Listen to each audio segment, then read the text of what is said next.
Gostaria de cumprimentar você com a paz do Senhor. Hoje vamos tentar fazer um relato o mais rápido possível sobre as 7 igrejas relatadas no livro de Apocalipse, né? Sobre as 7 igrejas que se encontravam na Ásia Menor, onde o apóstolo João escreve a essas igrejas da ilha de Patmos. Mas para que nós entendamos melhor o contexto no qual se encontrava o apóstolo João nesta ilha, prisioneiro ali nesta ilha de Patmos, precisamos voltar um pouco atrás e entendermos o contexto o qual o apóstolo João escreveu as cartas às 7 igrejas que se encontram no livro de Apocalipse. Nós temos que entender algo que no ano 54 depois de Cristo, o imperador Nero, que era o imperador romano daquela época, ele era um imperador muito mau, um imperador muito violento. E o imperador Nero, no ano de 64, em julho de 64, se eu não me engano, no dia 17 de julho de 64, o imperador Nero simplesmente resolve colocar fogo em Roma. O motivo era construir uma Roma diferente, uma Roma segundo a vontade dele, uma Roma onde viesse se parecer mais com o seu tempo que ele estava de imperador naquela época. Então ele coloca fogo em Roma, né, para destruir e reconstruir Roma. Nessa época que o imperador Nero incendia, coloca fogo em Roma, Roma possuía 14 bairros ali. Esse incêndio durou, os historiadores dizem que esse incêndio durou 7 dias e 7 noites de incêndio. E quando esse incêndio parou, os historiadores nos relatam que sobrou apenas 4 bairros ali em Roma. E esses quatro os bairros que sobraram, que não foram atingidos pelas chamas, que não pegou fogo, que não foram destruídos, eram 4 bairros onde predominava muito os judeus e cristãos. Por esse fato, o imperador Nero se aproveita dessa circunstância, dessa situação, que as pessoas entendessem que aquele fogo foi causado pelos judeus, pelos cristãos. Então, nessa época começa uma perseguição ao povo de Deus. Começa uma perseguição aos judeus. Porque como Nero pôs fogo em Roma e ele colocou a culpa automaticamente, se aproveitou da circunstância e colocou a culpa nos judeus, porque ele não poderia assumir a culpa, pois ele era o imperador de Roma, né? Ele destrói Roma e pôs a culpa nos judeus. Nos judeus não, naqueles bairros que tinham ali, era 14 bairros e 4 bairros permaneceram quase que intactos ao incêndio. E esses bairros, eles eram maior quantidade de pessoas, judeus e cristãos. Então, por esse fato, a perseguição que começa ao povo de Deus foi muito grande. Porque daí muitos se levantaram contra o povo de Deus, atribuindo ao incêndio de Roma a eles, atribuindo ao incêndio que aconteceu, que destruiu quase toda aquela cidade, a eles. Aí houve uma grande perseguição contra o povo de Deus, contra os crentes daquela época, aonde eles foram perseguidos. Aí que houve uma grande matança de crentes da época, de cristãos e de judeus. Né? Eles eram pegos, aprisionados, eles eram crucificados, eram passados pinches nos corpos deles, pendurados em estacas e posto fogo neles. Né? Levantou uma raiva muito grande no coração das pessoas, nos romanos. Né? E Roma era a autoridade da época, então eles começaram a perseguir esses cristãos, começaram a matar, começaram a queimar, começaram a torturar. Né? Mas os historiadores dizem também que no ano 68 depois de Cristo, o imperador Nero comete o suicídio. Né? Isso, a perseguição já estava decorrendo, já estava acontecendo. Aí no ano 68 depois de Cristo, o imperador Nero, ele se suicida. E no ano 70, o general Tito invade Jerusalém. Nessa invasão a Jerusalém, o imperador Tito coloca fogo, destrói tudo, mata milhares de cristãos e judeus. Bom, foi nessa época que houve a maior dispersação de judeus pelo mundo. Foi no ano 70, depois de Cristo, onde o general Tito vai em Jerusalém, e lá em Jerusalém destrói o templo, pôs fogo no templo, mata milhares de judeus e cristãos. Aí que houve a maior dispersação de todos os tempos do povo judeu. Foi nessa época que o povo judeu começaram a fugir, começaram a se dispersar pelo mundo. Foi nessa perseguição do general Tito que aconteceu. Mas nesse mesmo ano, do ano 70, o imperador Vespasiano, ele inaugurava o Coliseu. Ele estava inaugurando nesse mesmo ano 70, onde o general Tito ele começa a destruir, matar e coloca fogo e destrói o templo. Nessa mesma época, em Roma, estava sendo inaugurado o Coliseu, né?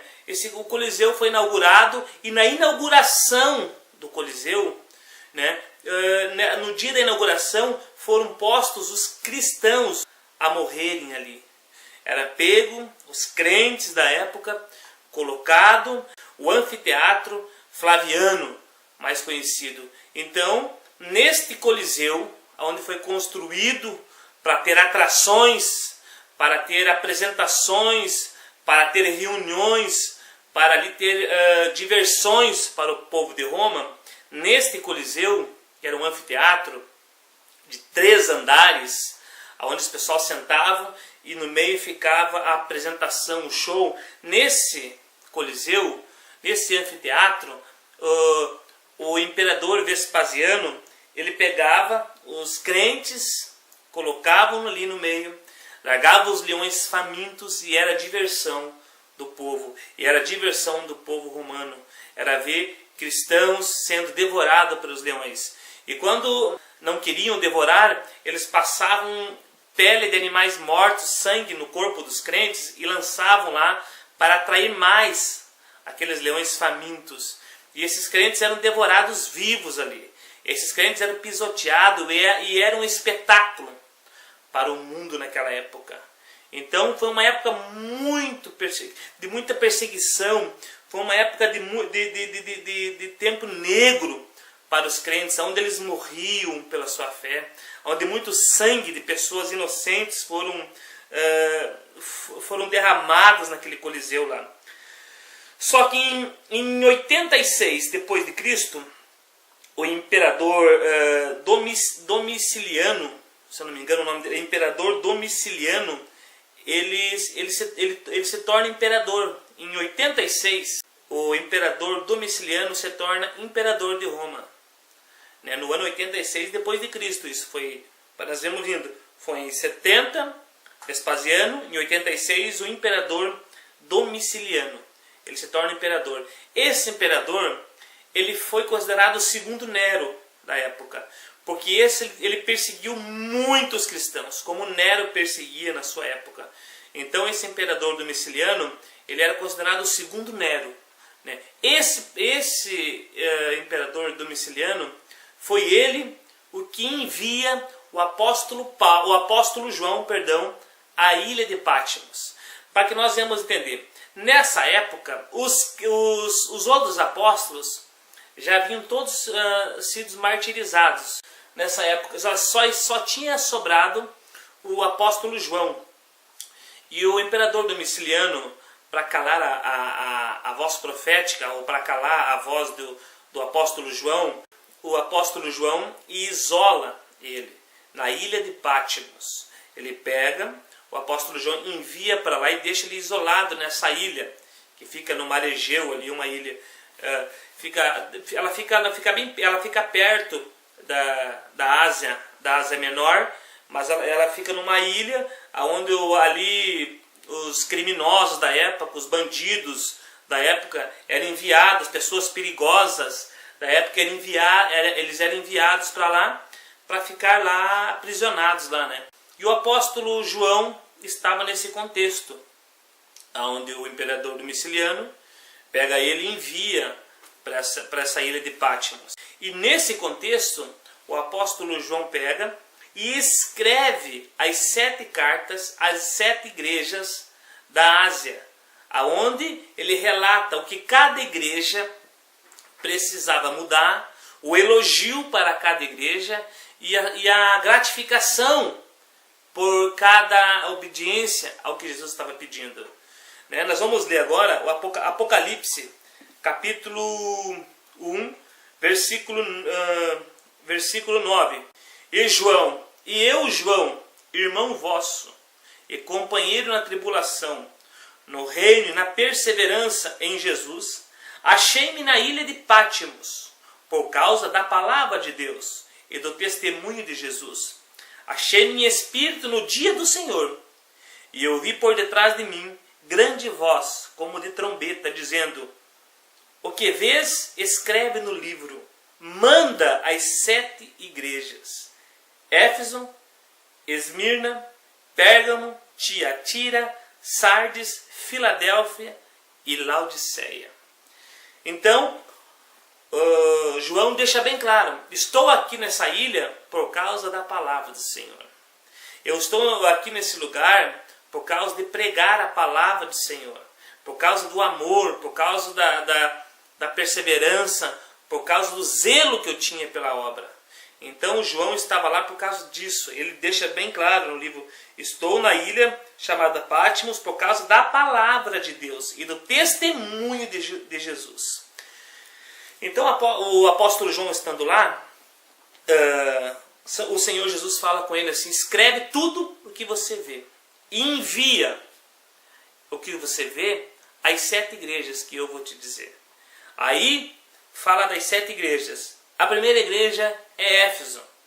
A primeira igreja, Éfeso, ela simboliza a igreja que perdeu o amor. A igreja que continua na doutrina, mas perdeu o amor. A igreja Esmirna, ela significa a igreja que é considerada pobre perante os olhos dos homens, mas rica aos olhos de Deus. Aí ele fala também da igreja vai mandar uma carta também para a igreja de Pérgamo, que a igreja de Pérgamo era uma igreja que estava dividida doutrinamente. Eles não estavam andando em comunhão na doutrina. Existiam divisões nas doutrinas da igreja de Pérgamo. Aí também era para mandar uma carta também do que ele estava vendo para a igreja de Tiatira, que era uma igreja cheia de amor, ao contrário da de Éfeso, que tinha amor e perdeu. A de Tiatira, ela era cheia de amor, mas ao contrário da de Éfeso, era sem doutrina. Né? Aí ele manda também uma carta para a igreja de Sardes. Para ver que cada igreja ela tem a sua característica própria. A igreja de Sardes, a carta é enviada para ela, mas o foco principal era falar para ela que ela estava vendo só de aparências. Olha para que nós entendemos. A igreja de Éfeso era a igreja que perdeu o amor. A igreja de Esmirna era a igreja pobre, mas rica. Pobre perante o homem, mas rica aos olhos de Deus. A igreja de Pérgamo era a igreja que estava com divisões doutrinárias, com vários tipos de doutrinas acontecendo dentro daquela igreja. A igreja de Tiatira era a igreja cheia de amor, uma igreja amorosa, mas sem doutrina. A igreja de Sardes era uma igreja que vivia só de aparência. Ela tinha aparência de quem estava viva, mas estava morta. E a igreja de Filadélfia é a igreja fiel. A igreja de Filadélfia é a igreja que vai ser arrebatada. Essa igreja é a igreja de Filadélfia.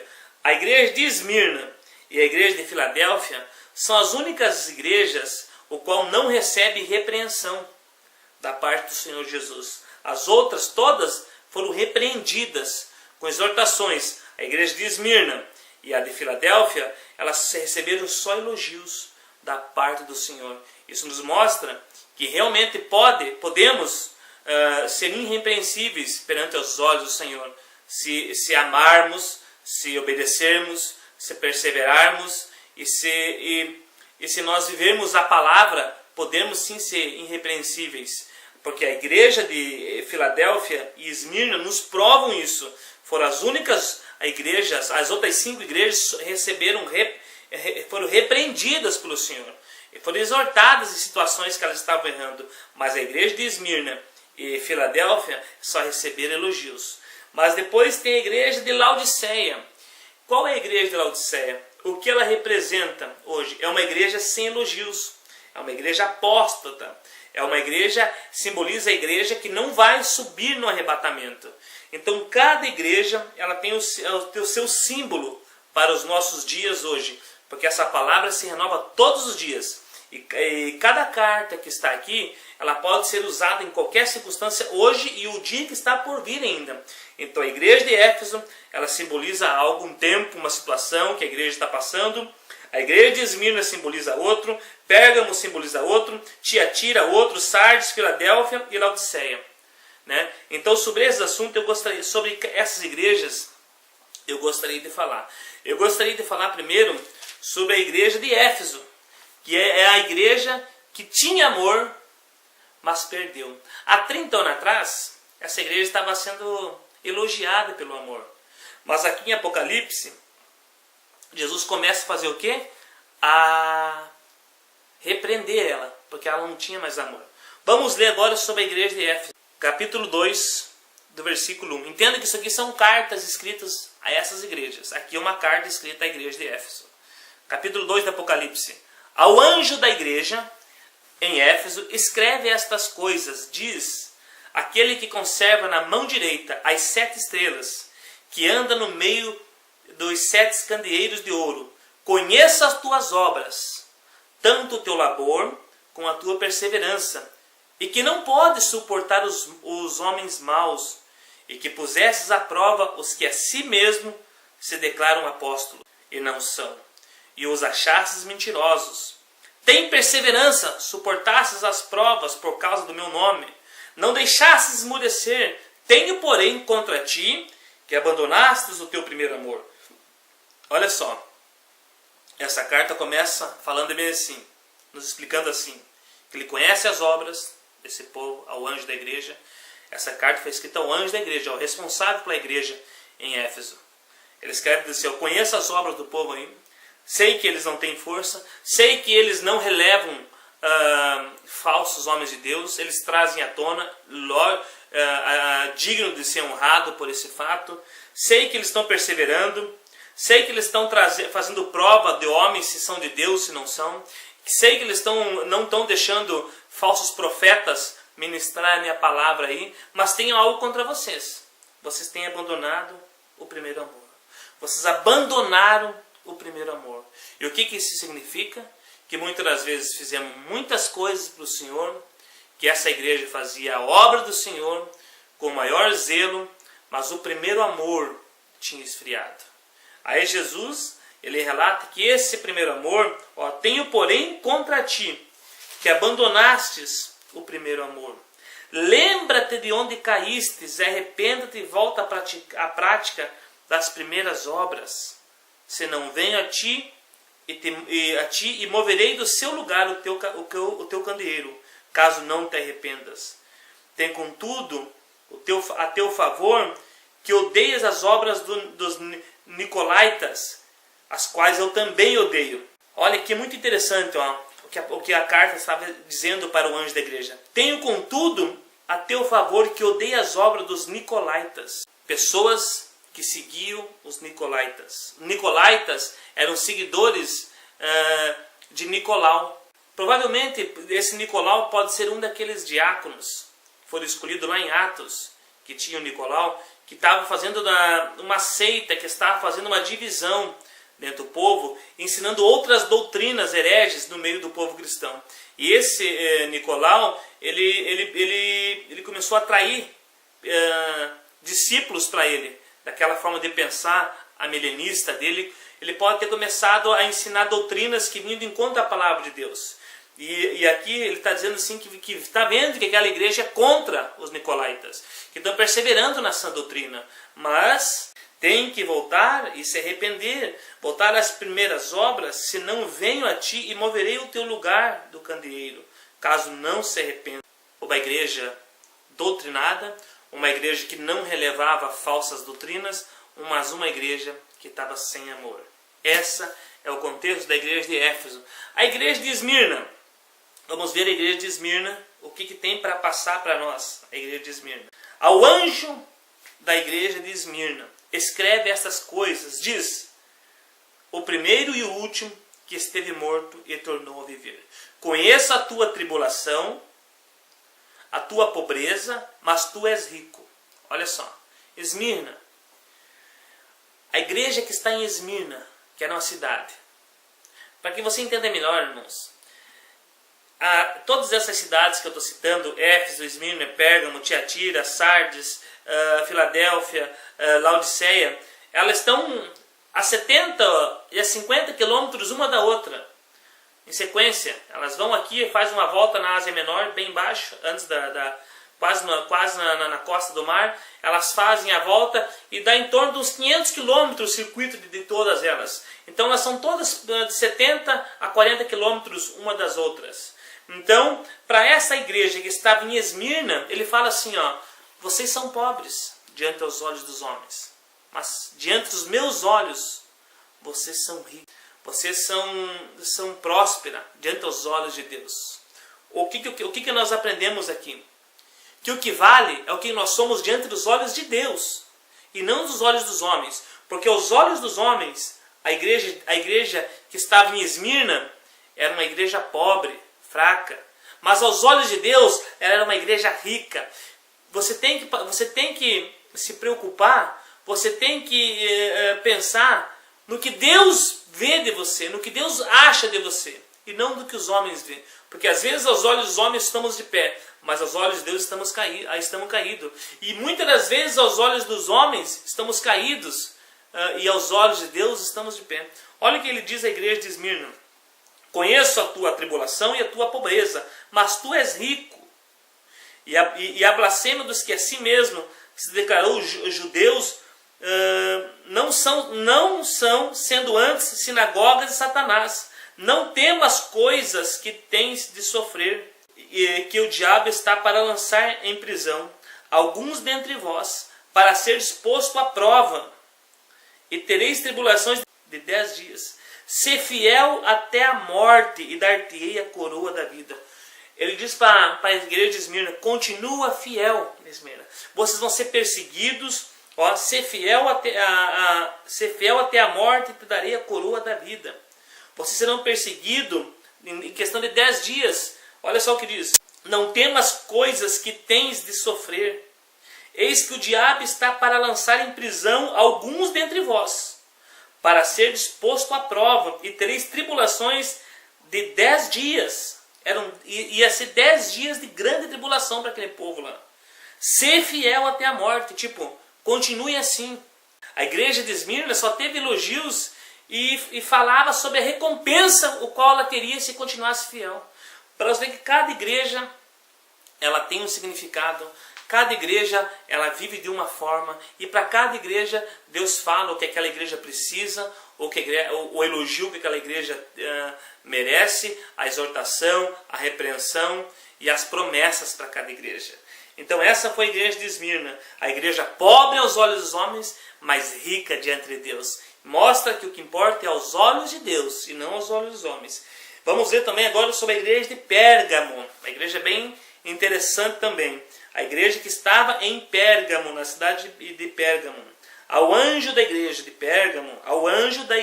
Pérgamo, escreve estas coisas. Diz: aquele que tem a espada afiada de 2 gumes, conheço o lugar em que habitas, onde está o trono de Satanás, e que conservas o meu nome, e não negastes a minha fé.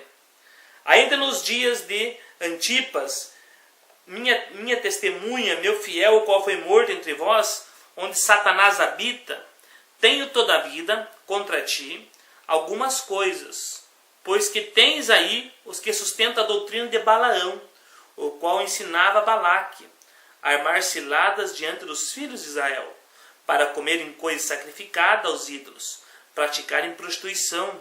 Outros sim também tu tens os que da mesma forma sustentam a doutrina dos nicolaítas. Uma igreja com doutrinas distintas dentro da igreja, da doutrina da palavra do Senhor, com outras doutrinas. Uma igreja onde tinha a palavra de Deus, mas também tinha doutrinas pagãs. Isso significa a igreja que hoje na terra, que tem o nome da igreja do Senhor Jesus na terra, mas ela tem doutrinas que se colocadas diante da palavra de Deus, elas não permanecem. Que colocada de frente à doutrina bíblica dos apóstolos, elas não sobrevivem, porque são doutrinas que não são dos apóstolos, que nunca